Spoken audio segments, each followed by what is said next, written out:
कोई प्रश्न है तो रख लीजिए, नहीं तो समापन कर। सर ये 1 अंगुल श्वास 2 अंगुल श्वास कैसे कम करें? ये डीप कैसे? प्रैक्टिस ब्रीथिंग में तो प्रैक्टिस प्रैक्टिस प्रैक्टिस।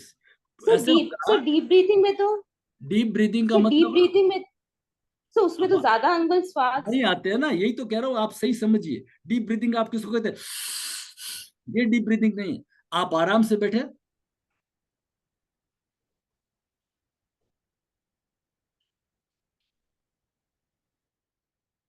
आपके नाक के आगे पन्ना भी रख दें। साधना का ये अमृत है, समझिए उसको, लीजिए उसको। ये कहीं नहीं मिलेगा, हर जगह नहीं मिल सकता, क्योंकि पूरा संसार एक तरफ चल रहा है। शास्त्र क्या कह रहे हैं उसको अनर्थ कर रहे हैं। ठीक है ना? डीप ब्रीदिंग का मतलब फूंफा नहीं है। थोड़ी देर के लिए आप एक्सरसाइज कर लीजिए, थोड़ी देर के लिए आप भस्त्रिका कर लीजिए। अब आप काम एंड कूल हो जाइए, आप रिलैक्स हो जाइए। और जितना slow slow slow relax deep gentle breathing, आपकी श्वास की आवाज आपको ही नहीं सुनाई दे। इसको कहते हैं ध्यान। अभी आएंगे थोड़े दिनों में इसमें, इसलिए आपको बताया यह है। आप समझिए, प्राणायाम को थोड़ा समझें। प्राणायाम क्या है? सजगता के साथ लिया गया श्वास है। ये जो हमारे 5 कैमरा है उनका रोल नहीं होना चाहिए। फिर जो श्वास को लेने का जो है साधना के लिए, उसकी लंबाई इन सेंटीमीटर नहीं है, लंबाई इन सेकंड से। कितने सेकंड तक आपने श्वास को लिया और कितने सेकंड आपने श्वास को छोड़ा, यह है साधना का पथ। ठीक है ना? इसको आप अच्छी तरह समझिए और आप थोड़ी देर बैठ करके एब्डोमेन ब्रीदिंग करके, ऐसे चेस्ट ब्रीदिंग करके देखिए। इतना स्लो डाउन करिए, जितना स्लो डाउन करे, बहुत धीरे धीरे श्वास को भरिए। कोई हलचल नहीं, करते रहिए करते रहिए करते रहिए करते रहिए। फिर रुक जाए, फिर छोड़ें धीरे धीरे, बहुत ही धीरे धीरे धीरे धीरे धीरे धीरे। नाक के आगे आपने रुई भी रख दी है तो वो भी नहीं हिले।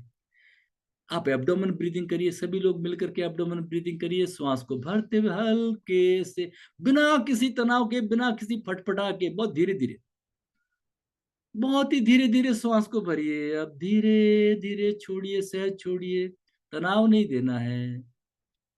अभी क्या है, हम रॉन्ग तरीके से सीखे हुए। श्वास को भरने का मतलब नहीं, मैंने आपको क्या बताया था? 75% ऑफ द कैपेसिटी श्वास को भरिए, ताकि आपको श्वास छोड़ने में हड़बड़ाहट नहीं करनी पड़े, आप कुंभक भी अच्छा लगा सके।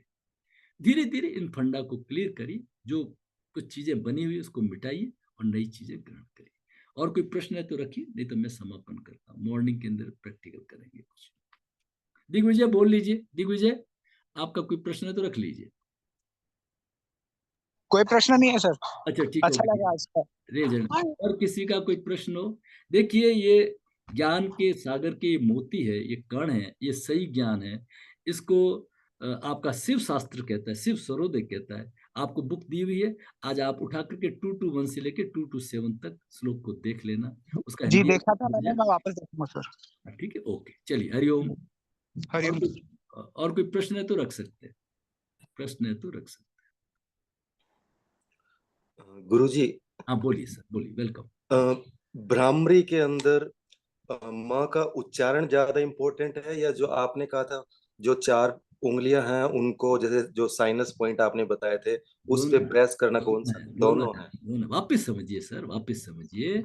जिस साइंटिस्ट ने 1998 में नोबेल प्राइज ले लिया कि नाइट्रिक ऑक्साइड जो बनता है यहाँ पे, ये हमारे अलग अलग जो हमारे साइनसेज है, ठीक है ना, ये हमारा मैक्सिलरी साइनस, ये हमारा और ये हमारा फ्रंटल साइनस, ये स्फेनोइड साइनस। तो यहाँ पे जो हमारा नाइट्रिक ऑक्साइड बनता है, ठीक है ना, तो वो बनने के लिए एक फ्रीक्वेंसी चाहिए। उस फ्रीक्वेंसी का नाम दिया उसने @130 हर्ट्ज साइकिल। वो कहाँ से करेंगे? तो हमारे शास्त्रों में बताया कि जब हम भ्रामरी करते हैं, जब आप भ्रामरी करते हैं तो 130 साइकिल, तो भ्रामरी की आवाज, ये गुंजन हो रहा है यहाँ पे, और वो आवाज को ये यहाँ पे हम ट्रिगर करके महसूस करते हैं। आप हाथ थोड़ी देर के लिए हटा भी सकते हैं। मेन मकसद तो है भ्रामरी का। भ्रामरी में वो बनते हैं और ये अंगुलियां रखते हैं ना, तो इट कॉम्प्लीमेंट्स, ये वहां पे ट्रिगर करती है और बेटर ढंग से बनता है। ठीक है ना?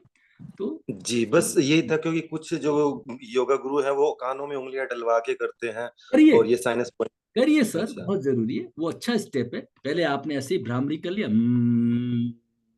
जी भ्रमर और भ्रमरी, भ्रमरी means female bee, female bee की आवाज बहुत मेलोडियस होती है ना। तो उसे फिर अब आपने ये आपके सब गेट बंद कर दिए, गेट तो बंद करने ही है ना, षणमुखी कोई 7 मुख कहते हैं, कोई 6 मुख कहते हैं, चलेगा, ठीक है ना। अब आपने सब गेट बंद कर दिए तो आप टोटली अंतर ध्यान हो गए, तो बेनिफिट तो बढ़ेगा ना। मतलब एक तो आप ऐसे ऐसे देख रहे थे, ये तो पहले दिन से समझा रहे हैं कि सजगता के साथ जो हम श्वास लेते हैं वो प्राणायाम होता है। अब भ्रामरी भी कर रहे हैं, टीवी भी देख रहे हैं, ऐसे ऐसे देख रहे हैं, किसी की आवाजें भी सुन रहे हैं, एक्शन रिएक्शन भी कर रहे हैं, तो उसके रिजल्ट नेगेटिव आएंगे। इसलिए कान को बंद करके फिर जो इको सुनते हैं, उसका वाइब्रेशन को सुनते हैं, सारा खेल वाइब्रेशन का, तो आपको अच्छे रिजल्ट मिलेंगे। और किसी का कोई प्रश्न है तो जरूर। बहुत धन्यवाद गुरुजी। Welcome welcome, Hariom.